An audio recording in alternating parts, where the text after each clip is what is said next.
حدیث شریف میں فرمایا نبی کریم صلی اللہ علیہ وسلم نے حدیث کے بیان کرنے والے بڑے اونچے درجے کے صحابی حضرت ابو سعید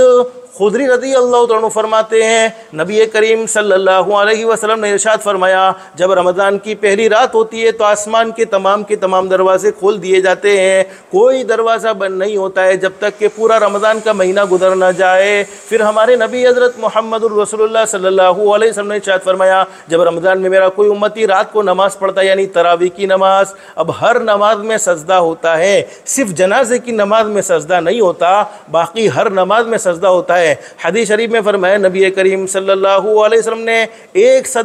سجدے کے بدلے میں اللہ پاک اسے 1500 نیکیاں نصیب فرماتے ہیں، صرف ایک سجدے کے بدلے میں 1500 نیکیاں۔ قیام کا ثواب تو اللہ جانے، رکوع کا ثواب تو اللہ جانے، جلسے کا ثواب تو اللہ جانے، قاعدے کا ثواب تو اللہ جانے، صرف ایک سجدے کے بدلے میں 1500 نیکیاں۔ تو 2 رکعت میں 4 سجدے ہوتے ہیں، تو آپ اندازہ لگاؤ 4 سجدوں میں کتنی نیکیاں ہو گئی؟ 6000 نیکیاں صرف 2 رکعت کے سجدوں میں 6000 نیکیاں ملتی ہیں۔ پھر حدیث شریف میں فرمایا اللہ رب العالمین جنت میں اس کے لیے سرخ یاقوت سے ایک محل بنائیں گے۔ آج دنیا میں لوگ مالدار ہوتے ہیں، کسی کے گھر کا 1 دروازہ، کسی کے گھر کے 2 دروازے، کسی کے گھر کے 3 دروازے، کسی کے گھر کے 4 دروازے، کسی کے گھر کے 5 دروازے، لیکن تراویح پڑھنے والے جنتی، تراویح پڑھنے والے امتی کے لیے جنت میں ایک گھر ہوگا جس کے 60,000 دروازے، 60,000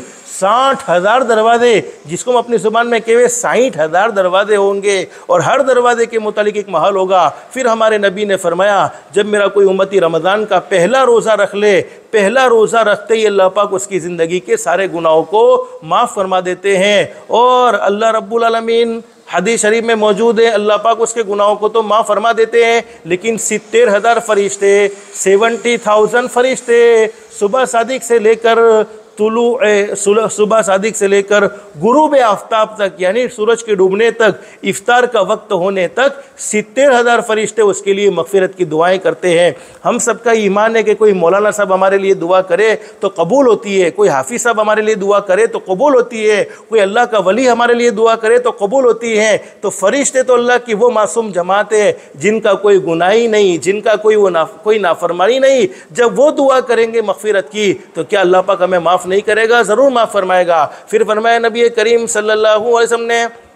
رمضان میں میرا کوئی امتی نماز پڑھے، چاہے دین میں پڑھے چاہے رات میں پڑھے، دین میں چاشتہ کی نماز ہے، اشراق کی نماز ہے، اوابین کی نماز رات میں ہے، تو فرمایا نماز پڑھے، ہر نماز میں سجدہ ہوتا ہے، صرف جنازے کی نماز میں سجدہ نہیں ہوتا ہے۔ فرمایا ہر سجدے کے بدلے میں اللہ پاک اسے جنت میں ایک جھاڑ عطا فرمائیں گے، جنت میں ایک درخت عطا فرمائیں گے، اور اس درخت کی کیفیت یہ بیان فرمائی اس کے سائے میں سے آدمی چلے گا تو 500 سال کا راستہ ہوگا۔ یہ اللہ پاک نے ہمیں فضائل، چونکہ روزے فرض کیے تو ڈائریکٹ یہ نہیں کہا کہ روزے رکھ لو، تراویح پڑھنے کو سنت قرار دیا تو ڈائریکٹ یہ نہیں کہا کہ تراویح پڑھ لو، بلکہ اس کی فضیلتیں بھی ہمیں بتلائی ہیں، چونکہ ہمارے مزاج میں ہے کہ ہم پہلے فائدہ جانتے ہیں، جب فائدہ ہوگا تو ہم اس کو ایکسپٹ کریں گے۔ ماں بہن دنیا بھی اللہ سنوارتا ہے اللہ کو راضی کرنے پر، اور آخرت بھی ضرور سنورتی ہے۔ تو یہ رمضان کا مہینہ آ رہا ہے، اللہ ہمیں اس کی قدردانی کی توفیق نصیب فرمائے۔